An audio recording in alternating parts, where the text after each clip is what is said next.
काका ऐकलं काय? काय रे, काय झालं? अहो अरुण भाऊनं 2 कोटीचा बंगला बांधाय काढलाय गावात. अरे काय सांगायला लागलास? त्यानं जर 2 कोटीचा बंगला बांधला तर आपली बावकीत काय राहिलं? नाही त्याचा काहीतरी कार्यक्रम करायला लागतोय आपल्याला. तरी मला वाटलंच होतं त्याचं काहीतरी चाललंय म्हणून त्याला बोलवून घेतलाय. बोल की सोपान, काय झालंय? अहो नाही काका, लिटल बॉय, आम्ही दोघं बोलायला लागलोय ना. बोल की सोपान, काय झालंय? काय नाही, चल जरा बाहेर जाऊन ये. बर चल जाऊन ये. भावा ठीक आहे. नाही बाबा, आपण दारू बिरू काय घेत नाही. बर, भावासाठी एवढं करू शकत नाहीस?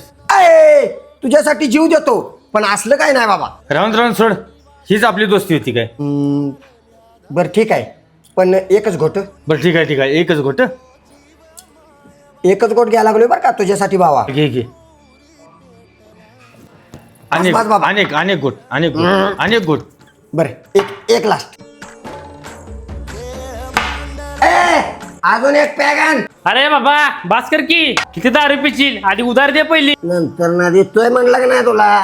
नंतर बिंतर काय नाही, चल बाहेर बाहेर चल बाहेर चल बाहेर चल. हे बघ, तुझा बाप पडला इथं दारू पिऊन, आणि त्याला किती सांगितलं दारू पिऊ नको म्हणून. ऐकणार कोणाचं? उठीव त्याला आणि जा घेऊन येत नाही. हा काका. पप्पा उठा. कोण आहे रे? हा पप्पा इथं कुठे पडलाय? चला, आईने जेवण केलं, घरला जायचं. चला एक मिनिट थांबा, चप्पल घेतो.